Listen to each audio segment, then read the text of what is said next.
Okay, so in this chapter, we'll be looking at chemical reactions, how we describe them, how you can write them, and in particular, how we can balance them for mass balance so that the moles of each atom on each side are the same. And then finally, we're going to look at chemical quantities. We're going to look at how do you calculate the moles of product that will be produced in a reaction, and also look at some example types of reactions as a precursor to chapter 5. So, with that being said, there's a lot of information in chemical reactions. This is just one example. It's sodium sulfate reacting with 4 moles of carbon, and that produces sodium sulfide and 4 molecules of carbon monoxide. So the arrow in the middle is simply called the reaction arrow. And it separates what we call the reactants and the product. So the sides are called reactants and products.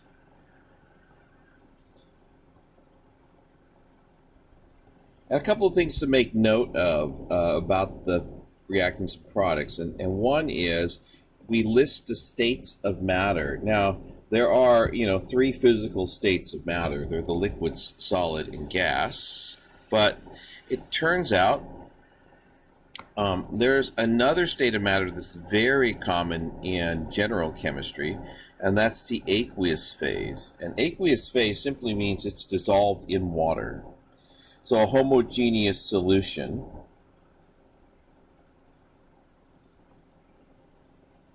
in water. Okay, so that takes care of a lot of what you see up there. We also have sometimes in the chemical reaction the reaction conditions. So what do we mean by reaction conditions? This is an example that's very common, and this is heating.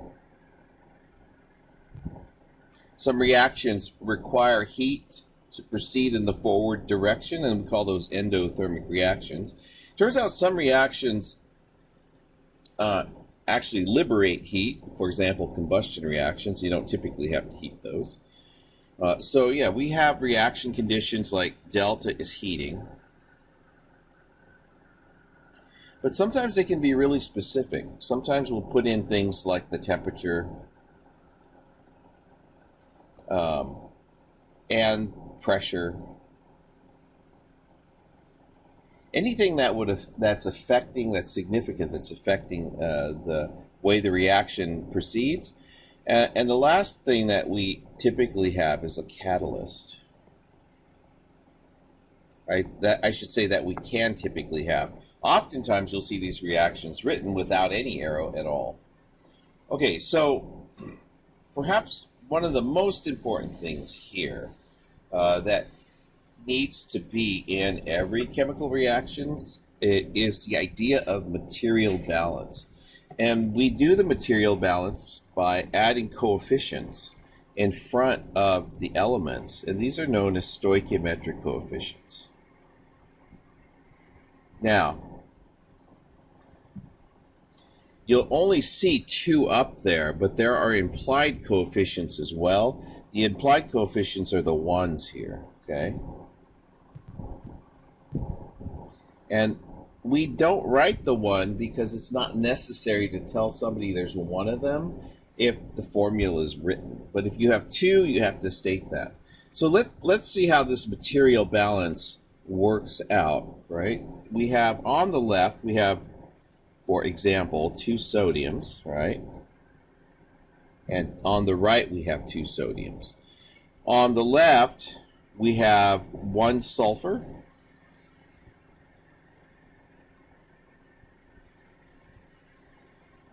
And then we also have 4 oxygens because of the subscript. Now, if you look on the right-hand side of the equation, we have 1s, and we have 4 oxygens. Remember, the coefficient, and this is one maybe not remember, but you need to remember that the coefficient in the front multiplies all the quantities in the compound. Okay? It's not like the parentheses in a chemical compound where the subscript indicates only what's in the parentheses. The coefficient in the front modifies the entire compound. So the last thing to look at is there's 4 carbons, right, here, and there's 4 carbons here.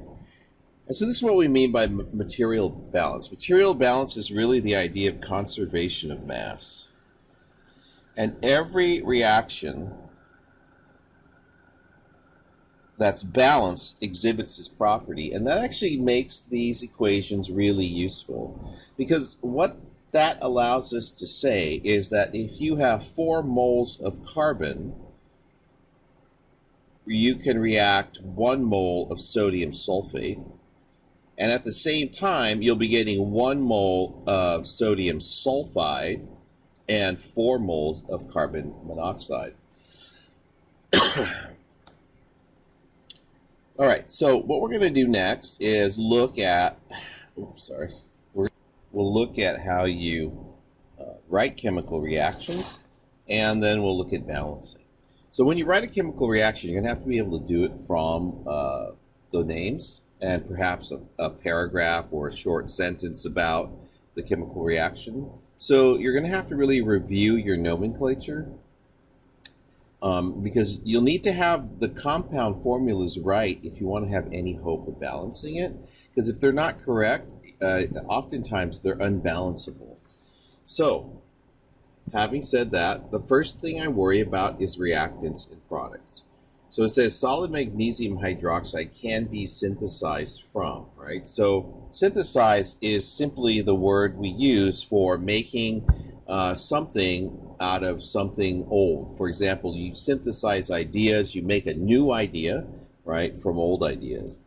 When we're talking about compounds, we're making compounds from other compounds. So this is actually a pointer to something that's a product. Okay? Now, sometimes it'll just say produces, right? If it just says produces, and magnesium hydroxide can be produced from, that's another word for the word synthesize. So this is a product.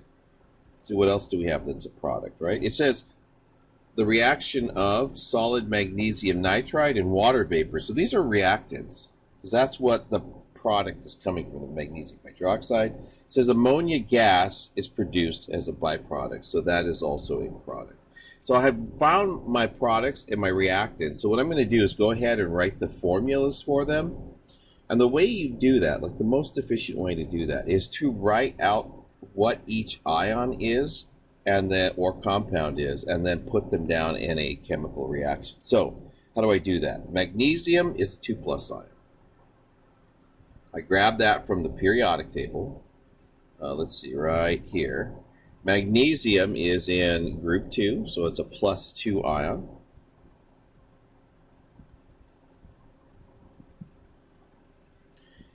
And then hydroxide is one of those polyatomic ions you need to have memorized, so that's OH-. So now I can write the compound magnesium hydroxide by balancing charge.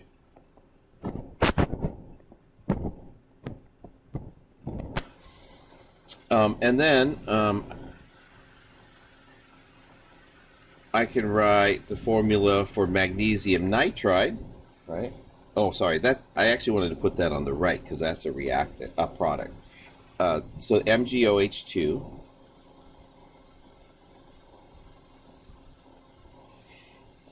plus ammonia gas. The other product is NH3.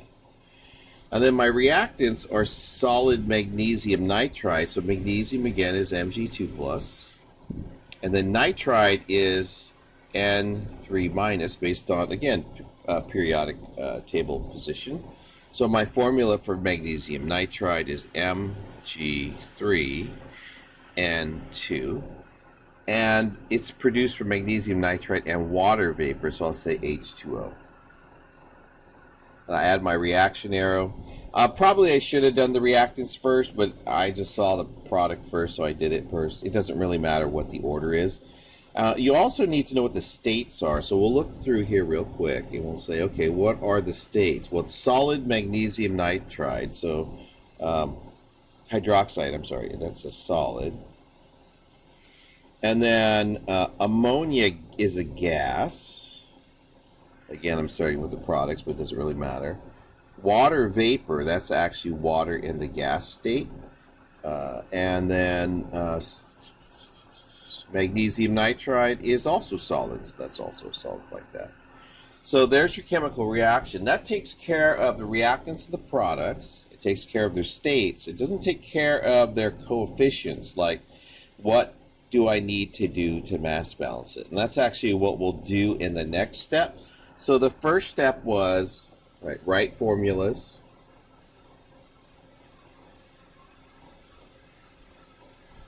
Second step, write the reaction. And the last step, which we'll do on the next slide, is then after that you need to balance. Oh, write the reaction. I guess 3 is states. And you don't always have states of the reactants of products. Sometimes you'll have to figure that out. That's something we'll learn in the next chapter. But then the last part of the whole process is balancing. And I would double check your formulas to make sure they're correct so that you can actually be able to have a chance of balancing.